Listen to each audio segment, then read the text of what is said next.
Welcome to another segment with Dave and myself, and today we're going to talk about body mass composition.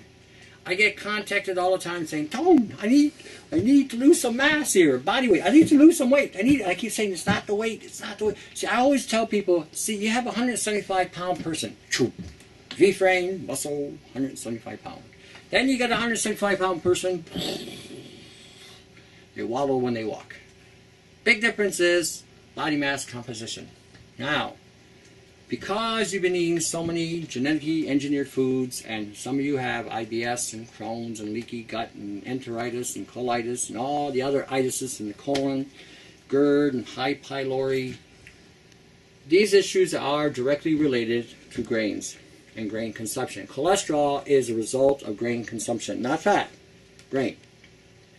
1939 studies indicated you could eat the saturated fat all you liked, and your cholesterol would not move up 1 iota. But eat a piece of bread or cereal or some grain, and your cholesterol would be all over the place, up in the high whatever. Okay, and there's no such thing as a bad cholesterol and a good cholesterol. That's such bullshit, total bullshit. So what you have is a sales pitch to sell you statins, warfarin, and some other kind of crazy stuff that they give for this issue. So we're going to show you today a protocol. And in this because a lot of times when I'm talking to a lot of you and answering some of your questions, I tell you, no grains, no pasta, no rice, no corn, no cereal, no soy, no soybean oil, no vegetable oil, no canola, no microwave, and blah, blah, blah. So, and I must say this probably about 20 times a day, you know, and because I get same kind of thing going on all the time. In here, this is a protocol that we give people. If you follow this protocol, you're going to bomb. Guaranteed, you're going to fail. And I'm going to tell you you're going to fail. So when it does happen, you're going to pick up your socks and start again. Okay? Now, I had a guy who followed this protocol who had allergies for over 11 years. Okay? Every spring, every fall, he was, you know, and he was going to the doctor and taking drugs and whatever. I got him on this in October. By March the following year, when spring popped, not one allergic reaction. Not one. Come to fall, no allergies. And he said he tied it directly to the grains, because the grains are all genetically modified and have high levels of mycotoxins and estrogens. It's not that gluten is a problem. And this is another thing that they bamboozled you on. If you're eating something that's gluten-free, that's supposed to have gluten in it, they have genetically modified that grain to remove the gluten. It's not that gluten is a problem. What the problem is we have genetically distorted these grains and foods today, so that what's going on is the proteins in those grains are causing the reaction. What the problem is with wheat is not gluten, never was a problem, but you have a higher levels of proline and glutamate. Glutamate causes your brain to overload. Glutamate shut down the receptor signals from the stomach to the brain to respond to your hunger, or whether you're full or whatever, so you keep on eating. Remember MSG? MSG. Okay. Same idea. So when someone tells you it's the gluten, it's not the gluten. It never was the gluten. They were eating gluten 100 years ago and they never had allergies until they started bleaching the flour. Then they started hybriding the flour with soy and rice, which created a whole new different set of proteins in the grain. And then they genetically altered the grain. And there's a book out called something about wheat berries. And according to the research in this guy's book, he is saying that wheat has been genetically altered 300 times. So you're not even eating wheat that we ate, the heritage seeds that we ate years ago. What you're eating is a facsimile of wheat. So it has nothing to do with gluten. It has to do with the grain itself. It's been genetically altered and it doesn't work with you. Now, the biggest problem with most people who have a problem with this are those people who eat rice and pastas. That's your Mediterranean culture and everybody else in the world. The Asians, the Hispanic cultures, you know, the Baltic region that eat a lot of rice. Because that is what's been genetically altered. Okay? The wheat in Europe and the rice in Asia has all been contorted. And when you eat it, you bloat.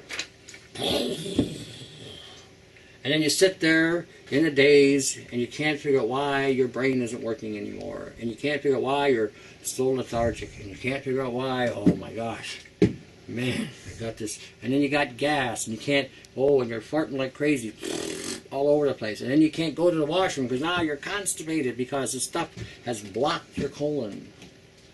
All right, so these are the things that we tell people not to do and the things we tell people to do. No grains of any kind.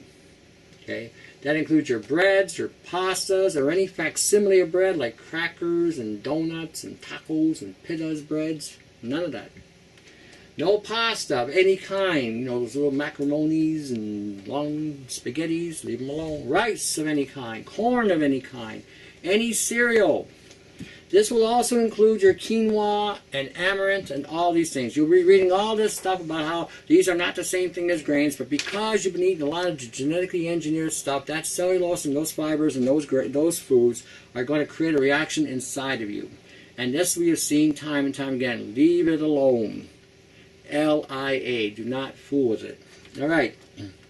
No milk or dairy products, okay, that are pasteurized. Do not consume any store-bought juices. No pop. They're pasteurized juices. These are sugars. If you're going to make a juice, homemade. Make your own. You want to make a pop? Fine. Go get some citric acid, some glycerol, some baking soda, and some water. There's your 7-Up. Don't add any phosphorus to it because you'll lose your teeth. All right. That's what pop does. Pop causes the teeth to go, boom, you know. My generation was chosen. We are the chosen generation. We were chosen to be killed with sugar, you know, and all kinds of chemicals, preservative agents and dyes. Hey, killed that generation. All right.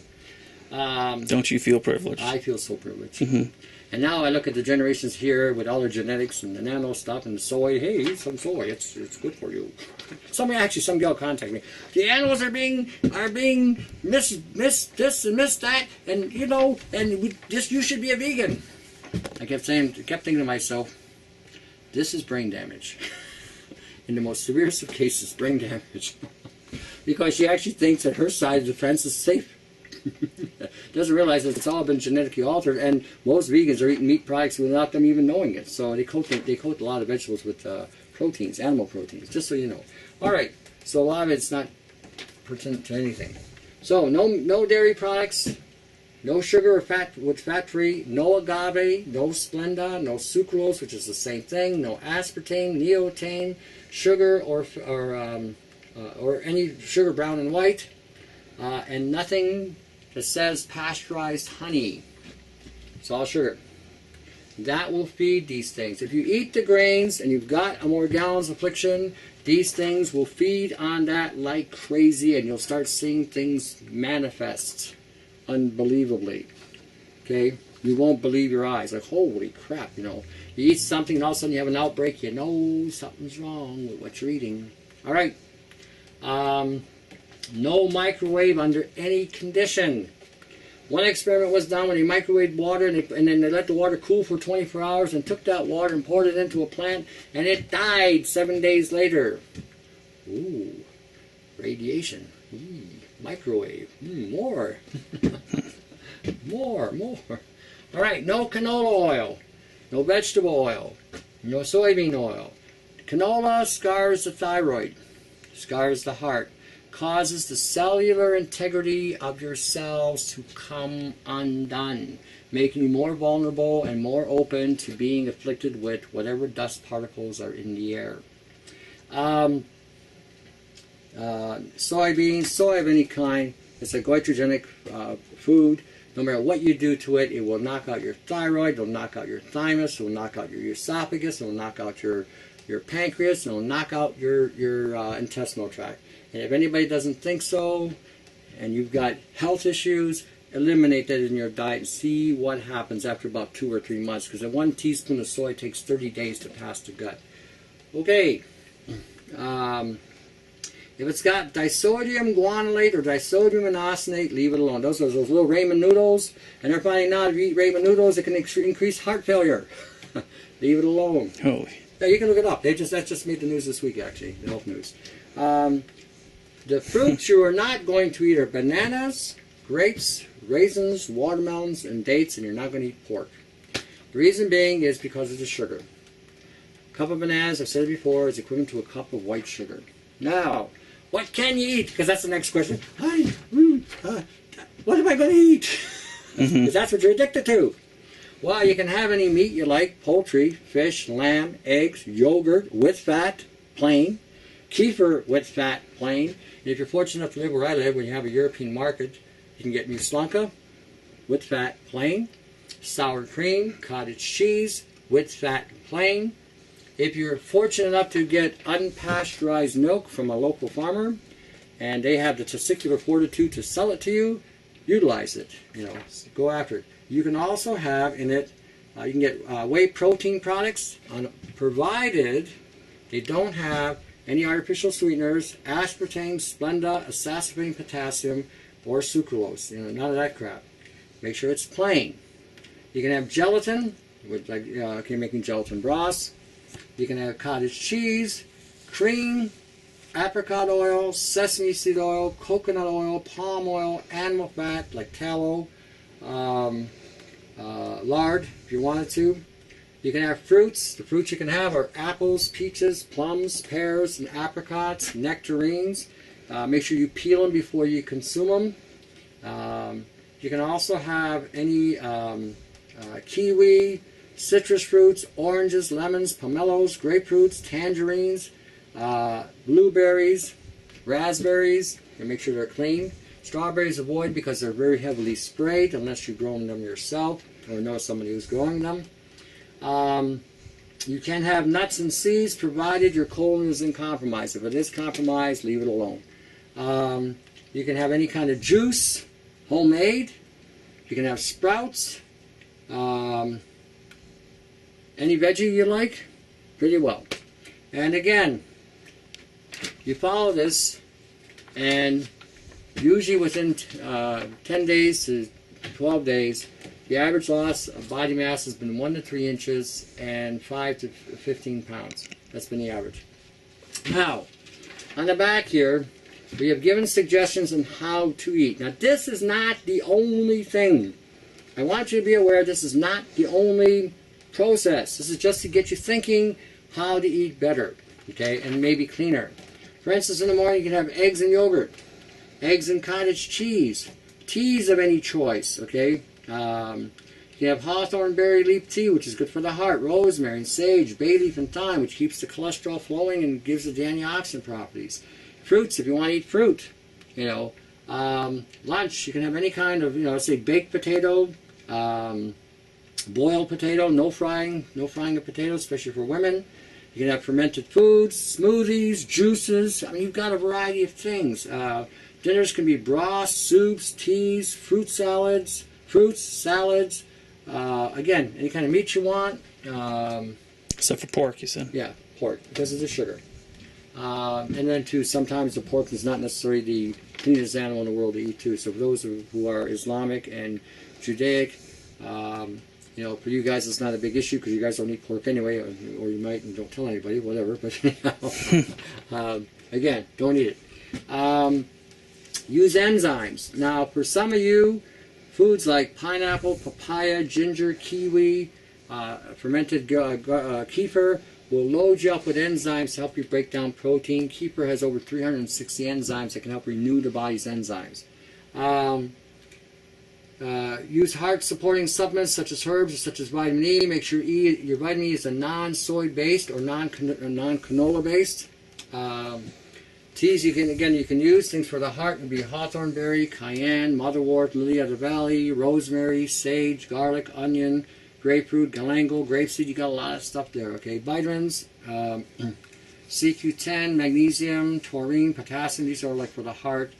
Bioflavonoids, vitamin C, lysine, omega-3s, which are extracted from nuts and seeds. That's what we give people. And in the 5 years that we've been giving that protocol to people, we have seen some amazing changes with their health. We have seen vegans who've done this and all of a sudden have a renewed strength and vitality. We've had people who've been eating all kinds of what they thought was clean food, and we get them on this, and all of a sudden again, some of the skin issues cleared up, some of the aches and pains in their body went away, a lot of the gas disappeared. They were able to maintain their body weight without having to go and spend $5,000 million at a gym. It really makes a big difference. So again, they will film this, so it'll be in the probably the description of the video. Okay. I might start putting them at the end. Okay, so or sometimes there's a tab. What the heck's that tab? More tab or something? Yeah, that's the description. I think. Okay. Yeah. So again, click on the tab, copy it, follow it. You're gonna bomb. Don't worry about it. Pick up your socks. Start again. All right. Anything else, sir? Nope. We're good? Yeah, we're good. All right. Till the next segment, from Dave and myself, to your health.